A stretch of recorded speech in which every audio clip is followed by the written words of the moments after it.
You have found what lights you up.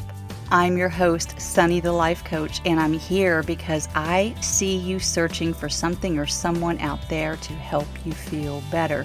Something to take away the pain that you're feeling, the inadequacies. I know all of the things that happen in life can leave you feeling empty. Your search is over. This podcast is all about finding your own freedom and power to love yourself enough to shine in the ways you were always meant to, the ways in which you are already fully capable of. If you're ready for some real talk, some serious truth bombs, and a few F-bombs, you are in the right place. Let's do this. Let's get lit.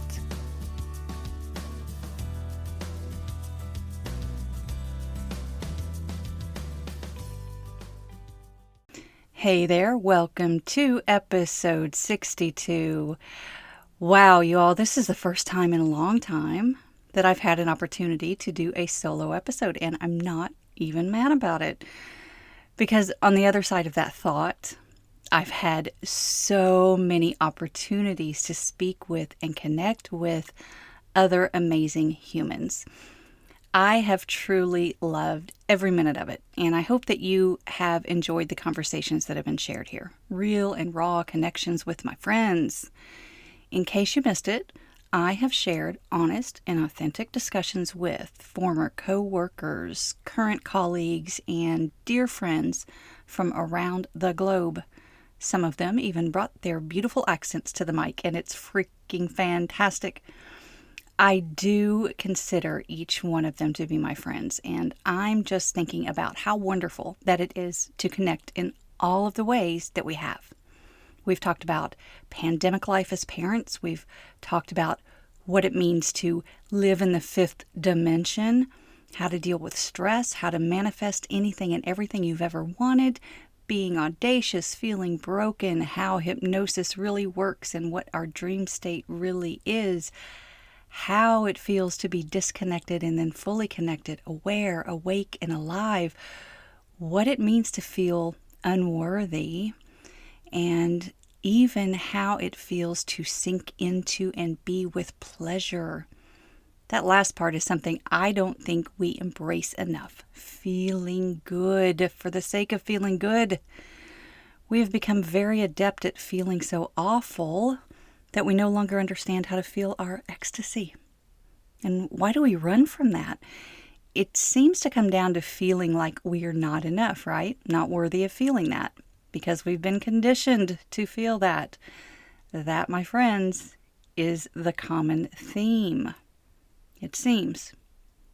If I reflect on all these beautiful conversations and their totality, that's what I hear. And that's what I see. I see that beneath the surface of every single one of us, no matter what we've accomplished or what we may be striving for, we have this common thread of feeling like we're not good enough. Welcome to the fucking club. I think the best part about podcasting is putting this content out to be heard whenever it calls you. That's my favorite part of all of this. And so it's kind of my favorite part to be talking with you today about something that I think we tend to sweep under the rug a bit, and that is our feeling of overwhelm. Anyone who tells you that your overwhelm isn't real, well, that can feel like gaslighting. Don't tell me what I'm seeing and experiencing isn't real. I get it.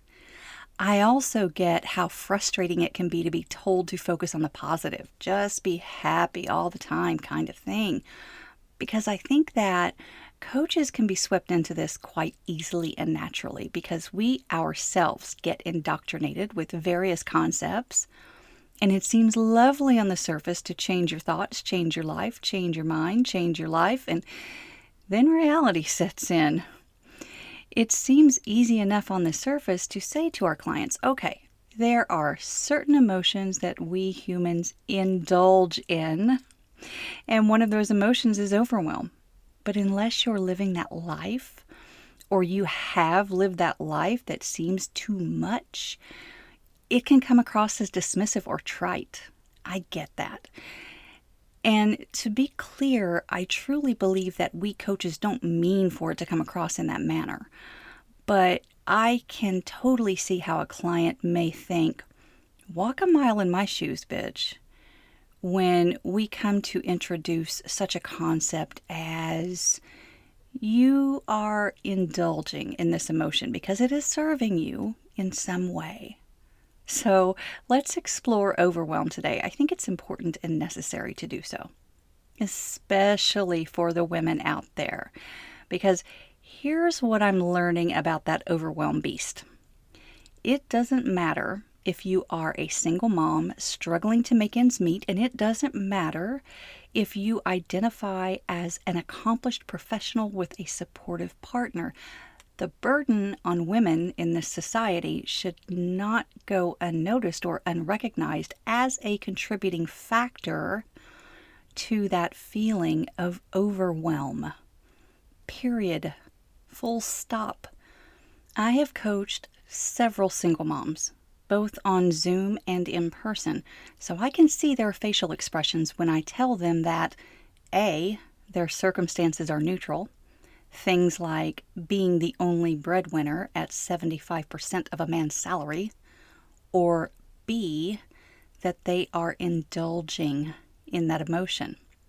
That's some hard shit to bear because it leaves out all of the realities of existing as female humans in this world. It leaves out all of the oppression and it minimalizes all of the societal constructs that have been put in place to keep us as small as possible. The constructs that say that we are only here to bear children, that's our singular value, to procreate. Yet, does any man fully understand how amazing it is to have that ability? Don't even get me started. Here's the reality. Here's the damn truth. Racism is real. Sexism is real. Classism is real. Ageism is real. These are real things that play out in our society all day, every day.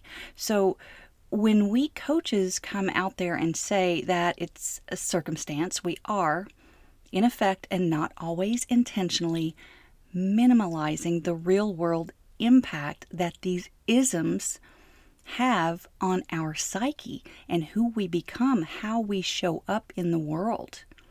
We've seen this play out for generations, the isms. Then we turn around and say that overwhelm is indulgent. It might seem like a bit of bullshit, really. I'm just going to come out and say that. I agree with you.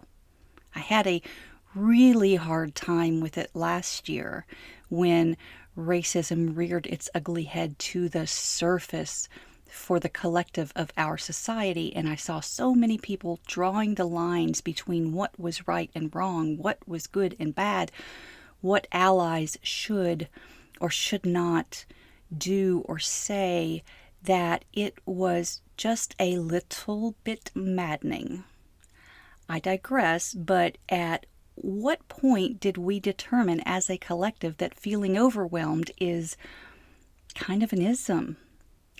That when we feel it, is it truly just a product of our thoughts? To be clear, it can be. It could be true. Yet I have to ask, is it really all in our minds, or are there societal constructs built to create what amounts to oppression? And I'm here to tell you or show you how to just make it neutral. Yeah, that's a hard pill to swallow. It's a hard pill to swallow when your day-to-day reality is trying to find all the ways to make ends meet, trying to find a means to an end, and it's likely wrapped up in a blanket of patriarchy that pays women less, that creates a minority culture of the majority of humans, to include people of color, immigrants, females, gay, trans, others, essentially anyone who isn't a cis white male. They have consistently told us to sit back and take it, to be quiet, to play a game that is rigged against us. So when you're playing the game that is rigged for you to fail every fucking time, and then you're told by your life coach that it's really all in your mind, that you have the freedom and the power to overcome it all if you simply change your thoughts about it, yeah, I'm telling you, gaslighting is the worst. I get it. I'm right there with you when you are pissed off about all of it. When I really explore why that frustrates me so much, it does come down to my thoughts about it. That much is true. The lens through which I choose to view the world, it is true that this is where your power lies. Another truth is that you can choose to be a pawn in this game, or you can choose to show up differently. Perhaps in the lead role of your movie instead of as a supporting actor. So, is it true that your feeling of overwhelm is a choice that you are making? Or is it true that overwhelm, especially on the part of any female identifying human out there listening today, is the result of the societal construct designed to keep us in the rat race that will never win? Is it the result of generations of conditioning and ongoing experiences? Of course it is. Both concepts and constructs are true. Women are taught from a very young age to be the caregivers. And let's just boil that term down to givers. It isn't just our love and affection that comes naturally, that we are encouraged to give and give some more of to everyone around us. It is also our talents, our creativity, our work effort, and generally how we show up in the world. There is an expectation that we are supposed to have it all together all of the time, and we are supposed to look damn amazing while we do it all. It reminds me of the poem famously recited by actress Cynthia Nixon, though you may not realize, because I didn't until I looked it up, that it was written by a 22-year-old named Camille Rainville. Allow me the indulgence, you see what I did there? Allow me the indulgence of sharing parts of it with you now. Be a lady, they said. Don't be too fat, don't be too thin. Don't be too large, don't be too small. Eat up, slim down. Stop eating so much. Don't eat too fast. Order a salad. Don't eat carbs. Skip dessert. You need to lose weight. Fit into that dress. Go on a diet. Watch what you eat. Eat celery. Chew gum. Drink lots of water. You have to fit into those jeans. God, you look like a skeleton. Why don't you just eat? You look emaciated. You look sick. Eat a burger. Men like women with some meat on their bones. Be small. Be light. Be little. Be petite. Be feminine. Be a size 0. Be a 00. Be nothing. Be less than nothing. Be a lady, they said. Remove your body hair. Shave your legs. Shave your armpits. Shave your bikini line. Wax your face. Wax your arms. Wax your eyebrows. Get rid of your mustache. Bleach this. Bleach that. Tighten your skin. Tan your skin. Eradicate your scars. Cover your stretch marks. Tighten your abs. Plump your lips. Botox your wrinkles. Lift your face. Tuck your tummy. Thin your thighs. Tone your calves. Perk up your boobs. Look natural. Be yourself. Be genuine. Be confident. You're trying too hard. You look overdone. Men don't like girls who try too hard. Be a lady, they said. Wear makeup. Prime your face. Conceal your blemishes. Contour your nose. Highlight your cheekbones. Line your lids. Fill in your brows. Lengthen your lashes. Color your lips. Powder, blush, bronze, highlight. Your hair is too short. Your hair is too long. Your ends are split. Highlight your hair. Your roots are showing. Dye your hair. Not blue. That looks unnatural. You're going gray. You look so old. Look young. Look youthful. Look ageless. Don't get old. Women don't get old. Old is ugly. Men don't like ugly. Be a lady, they said. Don't talk too loud. Don't talk too much. Don't take up space. Don't sit like that. Don't stand like that. Don't be intimidating. Why are you so miserable? Don't be a bitch. Don't be so bossy. Don't be assertive. Don't overact. Don't be so emotional. Don't cry. Don't yell. Don't swear. Be passive. Be obedient. Endure the pain. Be pleasing. Don't complain.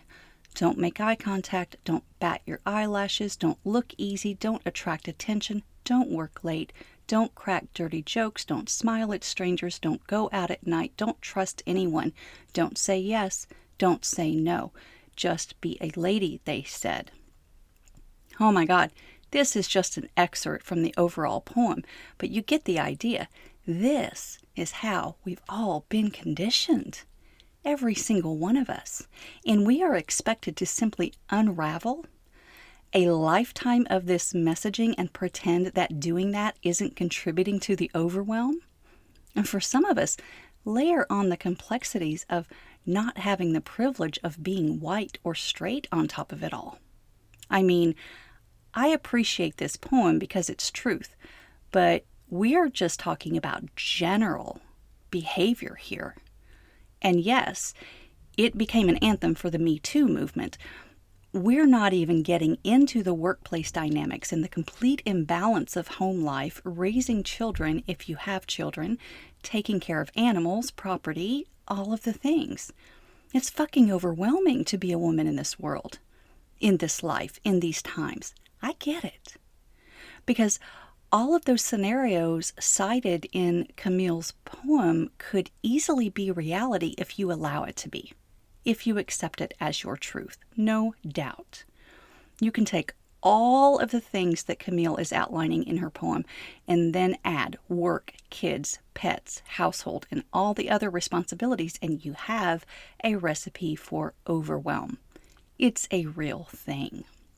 You don't need someone to come along and tell you that it's just your thoughts.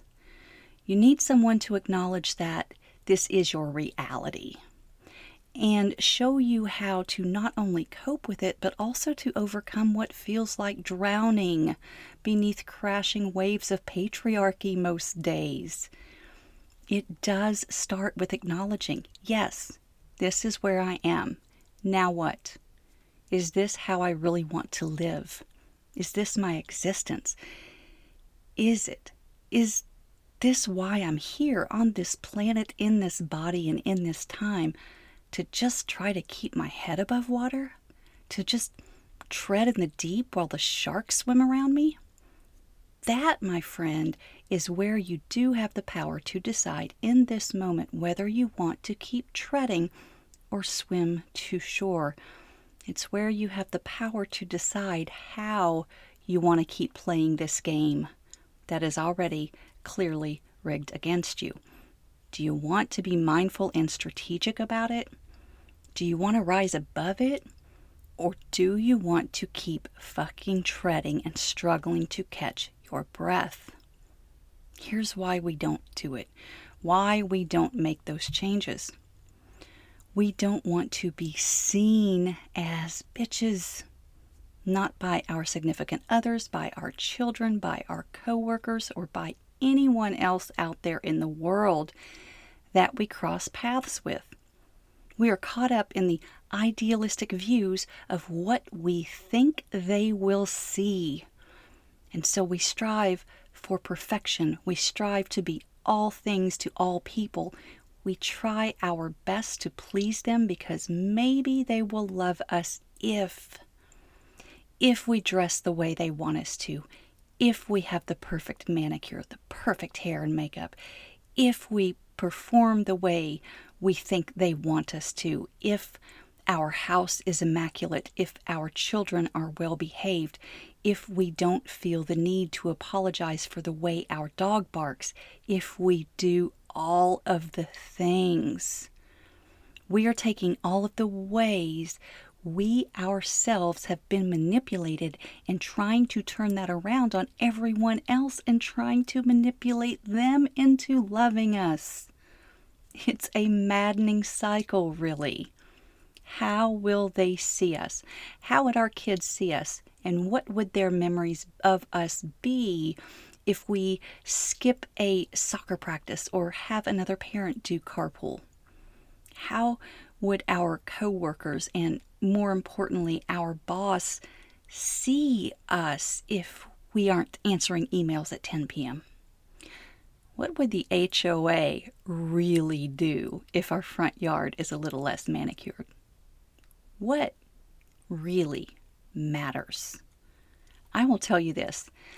This life is full of lessons if you are willing to see them.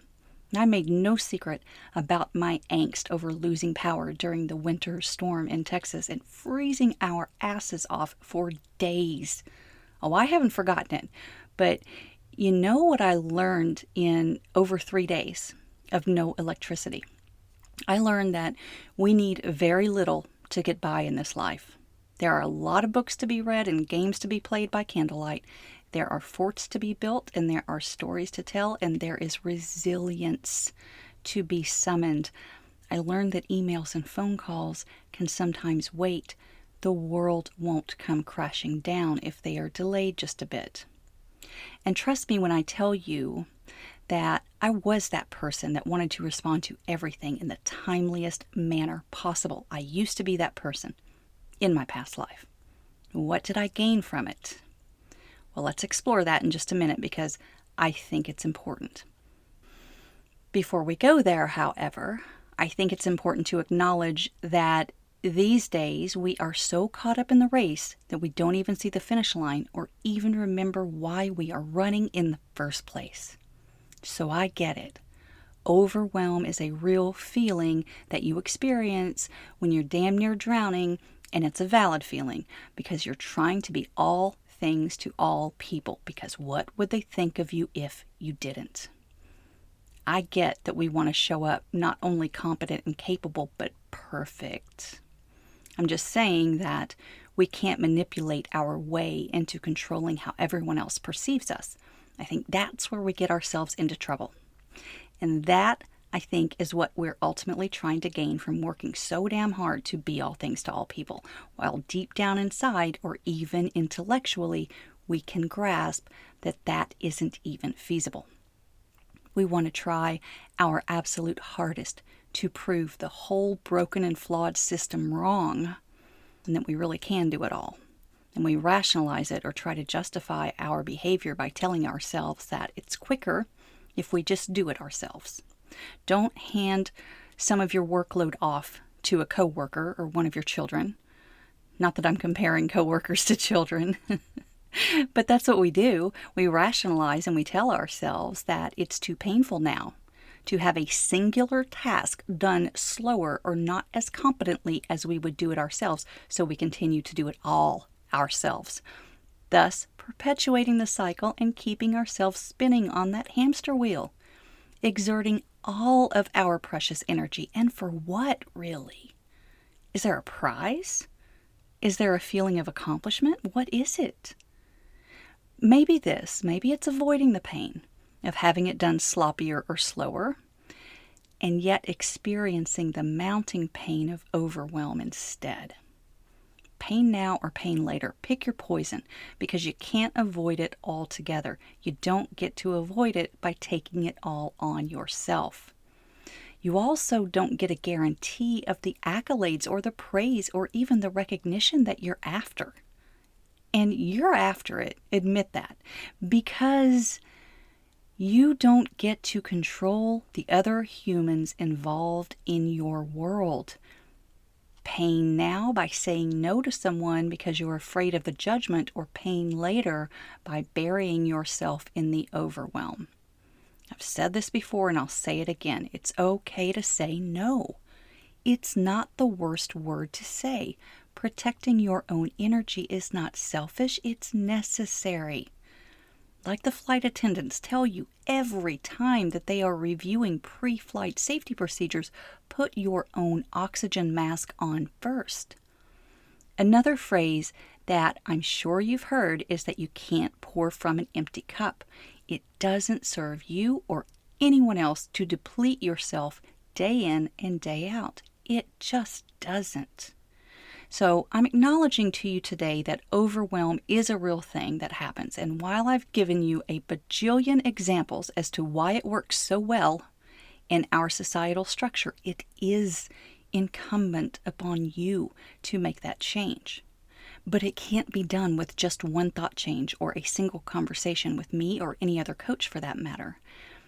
It is likely decades worth of unraveling that you're facing to get yourself out of that trap that you've fallen into. I'm not saying that it's going to take you decades to unravel. I'm saying it has taken decades to create the raveling.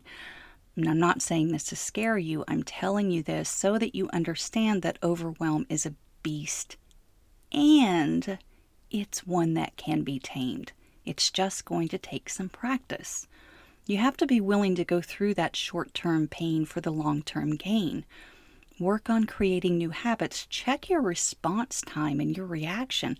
Stop jumping for everyone else around you and put your own oxygen mask on first.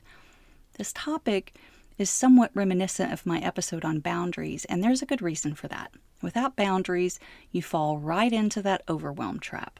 There is nothing wrong with protecting your own energy. I promise this gets easier when you are attentive to it and aware of how you're going about this life. As Rumi says, beyond the rightness or wrongness of things, there is a field. I'll meet you there. Indeed. Listen, I will not deny that there are some fucked up realities in our world. There absolutely are. And you have the ability to free yourself from everything that does not serve you. I hear you when you tell me how overwhelmed you are. I do. Your first step away from it is to meet me in that field, and I'll show you the ways to release yourself from all of the bullshit that you've been programmed to believe, so that you can stop trying to pour from an empty cup, so that you can breathe and start living the life you truly want, so that you can start becoming the person you're truly meant to be. This topic gets me fired up. I would be happy to have a conversation with you about it. We can commiserate for a bit and then get to the business of unraveling. I will add my calendar link in the show notes. The only thing you have to do is pick a time for us to talk. I promise it will be amazing and worth every minute of your precious time. Until then, light up, shine on.